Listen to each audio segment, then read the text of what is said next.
There you go. That's all the news that I have for fighting game stuff. BlizzCon happened. Ah, that's right. Yes, BlizzCon. Mm-hmm. I mean, look, what they're doing with the league thing, how they actually with the Overwatch stuff that they're doing. You know, it was weird before where they wanted to name them all these weird names, and there's definitely some questionable names. And oh yeah, I mean, like the New York Excelsior. That's a team. But it's not even just that, but their logo. Oh, it's just like a E. What? Wait, which one is that? It looks like one of the background flags that you could choose in like Injustice for your guild. Dude, it totally right? Doesn't it? Just some dumb geometric shape, right? Yeah. That's the first thing I thought when I saw it. I was like, "That isn't that like a guild background in like in Injustice?" But like, wow. But it's cool that you saw that they're making team colored out costumes for them all, even with like the team names on the jerseys and stuff like cool, that. Right? That was I saw that and I was like, okay, that's neat. Cool. That's neat. Yeah. So I watched some of the Overwatch World Cup. Which took place and had incredible numbers, right? On in terms of viewers, and it was more watchable than the last time I watched Overwatch, but like it was like not way more. First-person shooters are tough, man. I mean, there's an overhead view, which was good. It's cool. You can see like who's where and whatnot. But I guess I felt like so when I play Civ, I play it on strategic view, which is if you don't know. Normal Civ has graphics. Strategic view basically removes all the graphics. It's literally just like little hexagons. It's like playing on a board game. So you don't see anything. But I just prefer that because it's more easy. It's easier for me to see as somebody who plays the game deeply. But if you're just some rando, like Dan, and you watch Civ 6 on strategic view, you're going to be like, "What is this mobile nonsense?" It's horrible. Exactly. And I guess that's kind of how I feel about the overhead view. That's how I felt about it my whole life. Like you have, CS:GO. It's like, hey, look, here's this game with great graphics. Obviously back then, great graphics and all this stuff like this, right? And all this stuff. And here's overhead view with little icons, little heads walking around. I was so it's like. It's unfortunate that there's no way to present this properly, kind of thing. No, it was better than last time I watched. Because, honestly, even something like Splatoon is a little more interesting because when you go to the overhead view, you can see the paint changing on the map, which is actually kind of neat, right? Sure. You can see the paint changing even on those views, 100%. And you see this yellow area and all of a sudden, blah, pink, like someone just died. Right, yeah. But it's tough for those games, especially because.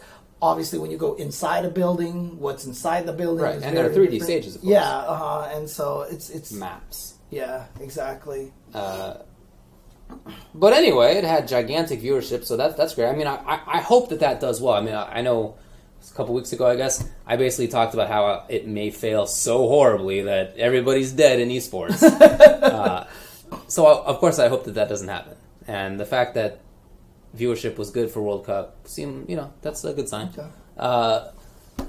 World of Warcraft Vanilla is coming back. I don't even know what that means. So it's the first version of WoW. It's now been patched many times. They're doing new expansions, right? It's right. We're on the 7th or something. And so they're going to go back to how it was at the start. They're gonna. So weird. I mean, is it like a separate mode that you can play in? Okay. Yeah, so there's the new one. There's a new expansion coming up, but then there's also the old one. Because they kind of de-emphasize raids in all the later ones, right? No, raids are important. Raids are definitely still important. But in the first one, leveling up took a long time, and it was really hard to find the items, and it was just you didn't have a lot of things that you do now that are kind of taken for granted, and a lot of people sort of miss old WoW. Like the actual level grinding. The grinding aspect of it, and just the world changed at some point. There was an expansion that changed a lot of the zones that they looked very different than they did before. Now it's all going to be reverted. So it's just like playing an older version of the game, and a lot of it is because of nostalgia, but a lot of it, or some of it, also is because there were some things that Vanilla WoW did that were cool. Right. So. Did you actually see that tweet that Wizard sent out? He's like, if you need this one server, you can have it back. It has a picture of one of the original servers. The server blades, yeah. Yeah, that apparently Ponder owns. Yeah, no, they that's cool. I didn't know that he bought one, but but Blizzard auctioned those off, the original WoW that's so crazy. server blades. They auctioned them off for charity. And in fact, when they were announcing that this weekend that they were going to bring back Vanilla WoW, they were like, we might need those server blades back. Obviously just joking. But, right, yeah. Anyway, so it wasn't Wizard. Wizard does not own that. He definitely does not own that, so... But, yeah, that's cool. He's not a WoW player, right? He's played WoW before, I think. Yeah. I didn't think he was. He did, yeah. And then also, like, there's a new hero in Heroes David of the Bowie, Storm. yeah. Oh, no. I thought you were talking about Overwatch. I could see David Bowie, yeah, all right. No, someone actually put up a post. Yeah, they put David Bowie in the game, okay. and I was like, right. interesting. Yeah, I can definitely see that, yeah. Yeah, Heroes of the Storm, I don't know. Like, people still play that game. It's whatever. It's fine. But it's funny to watch BlizzCon during the opening ceremony because what they did is they had it broadcast on each of their game channels. So like the World of Warcraft channel, the Hearthstone channel, and so forth. And they also had physical rooms that were each of these games. So there was like the Hearthstone room that was like made up to look Hearthstone. Oh, people went there. Nice. And then there was like the Overwatch like arena, like literally this entire arena.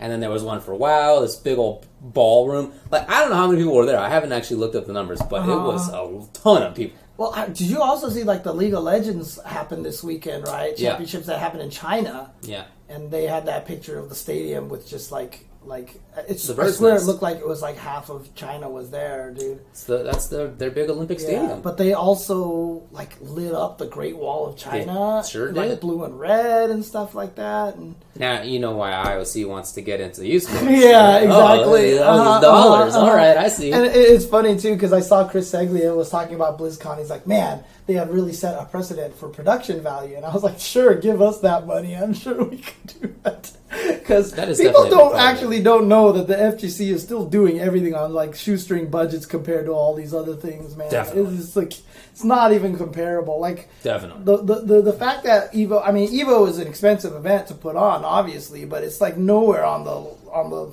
no pun intended on the leagues of a lot of those other companies. And the fact that Evo is able to make it look this fantastic already is amazing. Like if they sure. Like with the skill that these guys have, like if they had that kind of budget, like I don't even like there would probably be like 3 hologram projections of the fight. They like you know. Oh, they had that dragon thing. Yeah, at ELEAGUE. No, but I mean like recreating the entire fight like as it's happening. Dota had something that was kind of like that. Really? Yeah, it was like on the ground as well, see, there you go. You go. So. Not exactly what you mean, but similar. So, But yeah, hey, if any of the fighting games had revenues of daily millions of dollars, as League does, then maybe it would be a different story. Yeah. But like I said, the hardest part with the FGC, and I've said this a million times, is there's no cohesive government. Right, yeah. So there's not one thing that can benefit from it, which is a terrible way to look at it, but that's the truth. If there was one FGC body that would benefit from having this, then it would be cohesive. They could do a lot of stuff. True. But again, I don't want that. Yeah.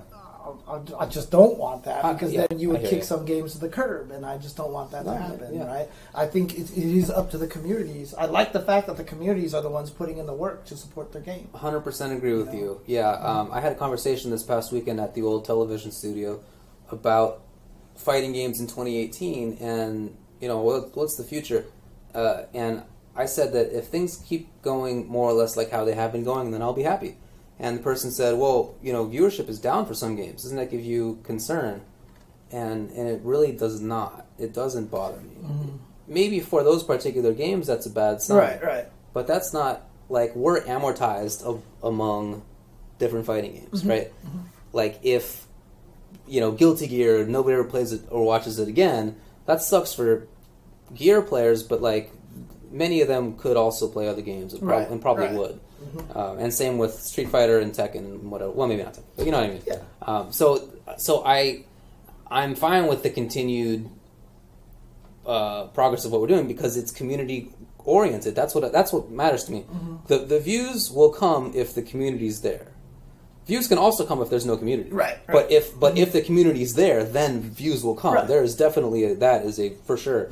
And that's more my concern because I want to build it grassroots and I want the foundations to be solid. Yes. So I am happy with how things are going, even if in the moment there's one game is down, a couple games are down. I'm still really happy overall. But you know, as you said, the flip side of that kind of acceptance of that is that we are not lighting up the Great Wall of China. And despite that, we are in the Mandalay Bay. Yeah. With cool graphics being shown things are on fine. the stage. You know what I mean? So again, Yeah. and we did it on our own in a quote divided kind of household. And I think that's why, like, even if the esports bubble burst, the FGC is going to continue forward as it's going, right? Sure. So that's the cool part about that. So, but you know, I mean, even as a person who now depends on this as my job, you know, obviously it sounds like I would rather have it get all big and all the stuff like that. But I'm not going to worry about it. That's not my goal, because that's when I'm like rich in Tetris. You know, when Tetris becomes a true esport, then you know I'll still dabble in the fighting game community. All right. But, you know, when the puzzle community, when Tetris becomes that. Fair enough. I'm just kidding. Dude, they actually showed ESL actually had a Tetris World Championship summary video. They actually put one out where they showed it, and there's like a couple of scenes where you could hear me doing commentary. Dude, it's actually funny. So. That's cool. I'm actually excited about that. No, but honestly, like I just know that yes, it would benefit me if there was one controlling government and it became like this thing, and then we could, but it wouldn't benefit the scene. And I'm more interested in benefiting the scene. You mean financially it would be better for your pocketbook if there was, but that's not all that is meant by benefit. Right. Exactly. There's a lot of non-financial aspects of benefits. Exactly. No, actually, Injustice did fine with respect to ratings. It beat a bunch of the Street Fighter V weeks. It also lost to some of them. Like, I think it was less than the finals or something like that. But actually, it did really well. And no surprise, because Injustice is such a casually strong game. Right. And I feel like TV is more likely to get some casuals than a Twitch stream. Especially because they also had that Chasing the Cup stuff. Yeah, Chasing the Cup, you know. With the Mortal Kombat, there's kind of like this line that's going with it. And that's still the highest rated esport... video game. Video game. I don't know if it's esports, but video gamey TV show thing. But that was I don't know if ever or this year. No, I think it was like ever, because it was on WB, right? Yeah. So I mean, like, it's gonna get that much more. It was like 400 some thousand, something like that. Although again, obviously Street Fighter did well too. So it's all good. Yep. But we're not on the Great Wall of China, so you know you got gives and takes. Yeah, it's cool. Fine. It's fine. Yeah, I'm with you. It is fine. I will also like to... Do you have anything else to say about BlizzCon or anything like that? Or the League of Legends, LCS, or whatever? I'm definitely going to try not to buy WoW. We'll see. Because you closed your account, right? You were trying to get away from it. The subscription is over. But my dude still exists. My dude will always exist. They're trying to get I can come back at any time, and get you back. Old dude will be there, so we'll see. Okay. There is a new expansion too, in which there's just goes back to the old Horde versus Alliance, rather than like fighting in spaceships and. I didn't even know it got weird. James, I didn't even know it got the spaceships at that point. It got mega weird. Was it like, did they start merging with StarCraft or anything like that? No, dude. Spaceships came to Earth, to Azeroth, and then we like went to another world. And oh yeah, dude, it got super weird. Whoa, okay. I had no idea. I had no idea. Sure. But the next one sounds like it's just going to be like one side versus the other. So we'll see. Yeah. One thing I will say is that Super Mario Odyssey is so amazing. Man, alright. Holy crap, I've been having so much fun with that game. I made a giant Tyrannosaurus, a very realistic looking Tyrannosaurus. Okay. With a Mario hat and a mustache, bounce off of a tiny trampoline. And I was like, you know what? There's nothing left to do in video games. Like, video games are done. Like, I think I have reached the pinnacle of video games. Holy crap, dude. Like, and then, like, the first time they showed that scene where, like, he's in a city and there's like humans walking around, and it was really weird. But it turns out that New Donk City, the mayor is Pauline from the original Donkey Kong, and like New Donk City. That's what it's called because it's based off of like Donkey Kong, right? So it's New Donk City. But like it's really interesting because like most of the time you have these games and you're trying to find the stars and the shines or whatever like that in the world. But this one, like, it's kind of the same thing except like certain areas will have like 60 moons. Like literally, there's 999 moons to find in this game, right? So you can find them in the super casual ways, and there's the super hard ones, right?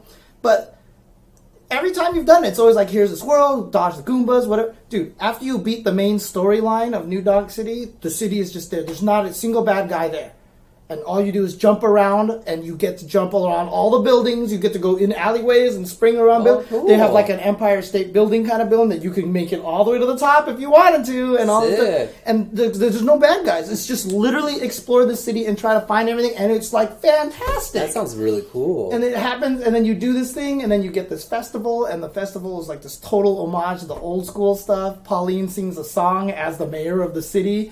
And even during one part of the song, she does a dance that looks like the actual Pauline 2D sprite from Donkey Kong and stuff. Dude, like, they do so many super cool things in there, dude. All right. Super sorry for the spoilers. But moons. Yes, you're collecting moons. So every time I do that, I just picture Moons telling L.I. Joe that Super Mario Odyssey is a better game than Dark Souls. Oh, man. That makes way more sense. This weekend at ELEAGUE, one of the guys who works there asked me, he was like, hey, how many moons do you have? Just out of the blue. We're sitting around the table. Hey, David, how many moons do you have? And I like looked around and I was like, what? And he was like, how many moons? And I was like, 8? and he asked Tasty Steve or Rip or somebody, and Rip was like, 12? And then Sejam was like, 0? Like, none of us knew what he was talking about. We all came up with numbers of moons. Right. But anyway, I guess he was asking about Mario. Yeah. I mean, honestly, I didn't really spoil any major spoilers. There's nothing really to be major spoiled about in the game. But dude, game is just, oh god, it's so cool. It feels good again, because not only that, the other thing that I'm really impressed by, and this you'll understand why I love this so much. But the hat. Mario's hat. He has the ability to throw the hat, you can hold the button, it spins in place, and then you can bounce off of it. Well, what they've done, though, is that they've added... The tossing the hat is such a new function, because you can toss it in any direction, and it changes the way that Mario is facing. And so what ends up happening is that you have now gained access to about 7,000 ridiculous execution things to get places that you could not have gotten to. So there's a wall, you can wall jump, throw the hat this way, dive here. Or you can jump. Oh, you bounce off the hat. Yeah, you bounce off the hat to reach this height. Or if it's even higher than that, where you can't do that, you can jump higher, throw the hat, jump high again, bounce off of the hat, onto the wall, jump off the wall, throw the hat, and then do it. Can you get the hat back? Yeah, after you bounce off of the hat comes back, and you can throw the hat again. And dude, and there are things in the game where they will place them where you have to do that to get them. And so it's not like they're just this is just for speed running kind of stuff. They were like, we know you can do all this crazy stuff, and boom, here's these coins that are way over here. They're just there. You don't have to get them. Right. But you're like, how the hell do I get them? And there's a way to get there. And it's and so the execution in this game is actually ridiculous. And people have said some of the speedrunners are already doing just the most silly things in this game. Right. And so they say when you watch the speedrunners playing it, it feels a lot like the Mario 64 speedrunners again. Okay. They are just doing the most ridiculous jumps and hops and all this stuff like that. And it's I'm barely scratching the surface and doing stuff like that. I mean, there's literally 2 buttons that you know how Mario, Nintendo games will usually let you do the same action with 2 buttons, just because then you can choose whichever one you feel more comfortable with. There's actually a reason for me to repeat a button, because I'm holding the hat with once, and then I start the dive, and you can do this dive attack by hitting that same button, but I don't want to let go of that button because I'm holding the hat down, so I hit the other button, so I can do the same. You can do both. Yeah, it's not like if you hold it down, it turns off the other one, and dude, it was just there's just so much you can do in this game, dude. Okay. All right. It's crazy, dude. It's crazy. I'm so excited for what speedruns are going to happen with this game. Part of why my favorite Marios are 64 and Sunshine. Yes. And it's because of the movement in those games. The movement is super interesting. Even as somebody who, I'm no speedrunner. Right. But back in the day when I played it, I tried to go fast. Yeah. I was not anything like what speedrunners now do, but I thought I was going fast, and it was a lot of fun to like go fast. And you're like running around, doing all those cool jumps. All right, that sounds awesome. As much as I like Galaxy, I didn't play Galaxy 2. I only played Galaxy 1. They really removed a lot of the movement options. There wasn't as many movement options, but this one they brought them all back and put more. And so now, like, there's just things where, like, oh, I have to blow up this wall to get through here, but it's on a cliff. I know I could probably not care and just go around. Yeah. You know, there's, like, every time I'm, like, running around, I'm like, I know there's probably a much easier way to do this, but, like, it's just cool because of it. Like, the more I play it, the more brave I get. And the more brave I get, I'm just, like, starting to do crazy jumps, and I don't know, it's super cool. All right. Yeah, Galaxy 2 is way better. Galaxy 2 is, I've heard from a lot of people, even having playing it, everyone said it's better, and I do have it. So maybe I'll bust it out on stream one of these days or something like that, just to see what happens. But I'm having fun. I've really only played it 2 days. So I've only streamed it for 2 days, but I've played it for over 10 hours already. So on those 2 days, and yeah, that game is it's really fun. And I did beat Breath of the Wild, so yeah, I'm happy about that. Congrats. Yeah. Well, but I love this game right now. I love this game. It's so weird right now that game of the year right now for me is between Zelda and Mario. You know, it's happened in the past, right? It's not the first time. Yep. Yeah. Do you like it more than Zelda? It's hard for me to say right now because they offer two very different feelings. Sure.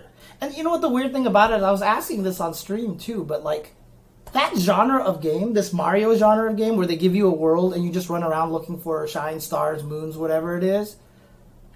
Nobody does that. Like Banjo-Kazooie was like the closest one. But like nobody else makes that game. What?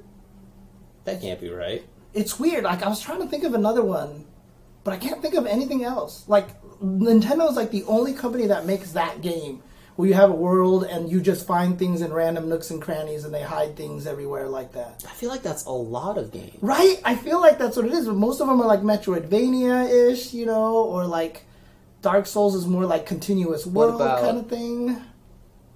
Conquer, yeah, I mean, I guess back then. Conquer's Bad Fur Day, classic. Oh, Ratchet and Clank, I guess, is kind of like that. Jack and Daxter. Okay. I feel like there's a ton of games like that, but there are so many games that I'm not sure. You know what I mean? Like okay. There's a ton of different. Yeah, Rayman. Yeah, all those games, all the Mario clones that came out at that time. Yeah, but like not anymore. Well, some of those have new versions of themselves, but okay. Some people have mentioned it. No, actually, it was Iori who mentioned A Hat in Time in my stream. Okay, so what is A Hat in Time? Again. I don't know. I've never heard of it. So. Me neither. Okay. Yeah, that's just like a general 3D platformer. I feel like there's a lot of those. Right. Okay. But yeah, I'm excited about this. I'm excited about the game. I'm probably going to play it again tomorrow. Yes. Cool, man. So, yeah. Any case. All right. That's all I want to say. Mario Odyssey is awesome. Very cool game. I'll buy a Switch. I mean, you wanted to get one anyway, right? I know. It's just... I have no reason not to. Yeah, I know. To be honest. I can just put it out, just go on Amazon or whatever. Actually, the local mom and pop is still open tonight. Oh, yeah? They close at 11. I could go do that right now.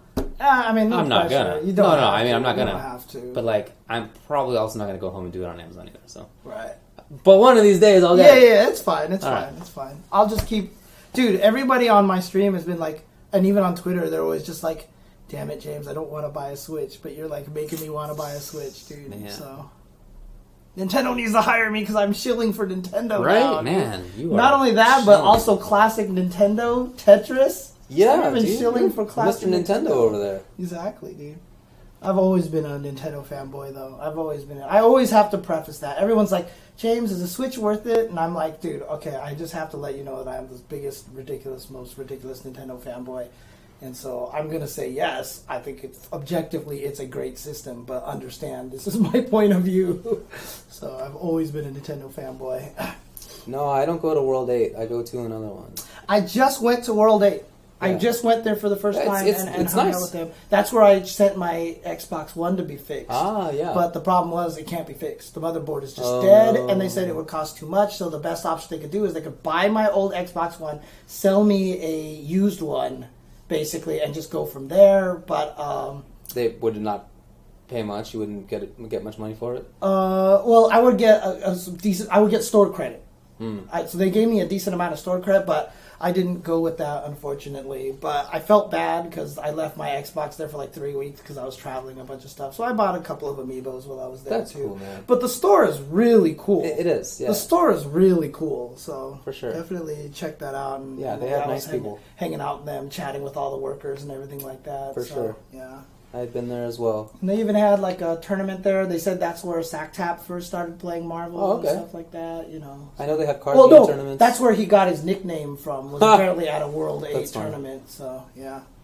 But yeah, I know that they have game tournaments, video game tournaments. They have card game tournaments too.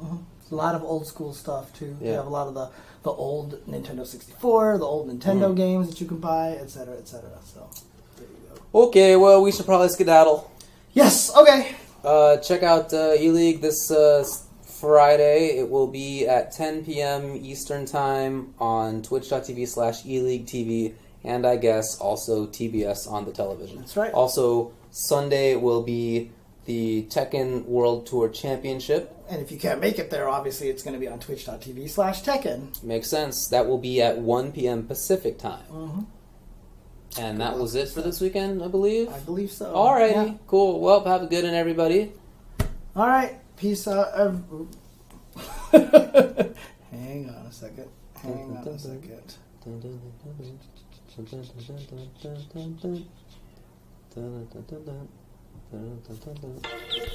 There we go. Oh, what song was I singing? I don't know.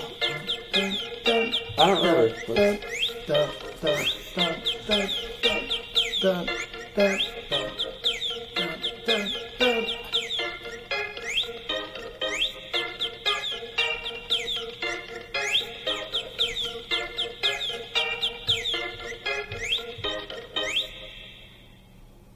Yes, and I do want to apologize. I didn't want to mention that. Sorry that I have not been getting the videos up on YouTube. I'm going to work on a lot of editing tomorrow and stuff, and on Thursday. So I apologize. Hopefully they will be up very soon. So. My brothers and I believe we may have invented a new category of fart.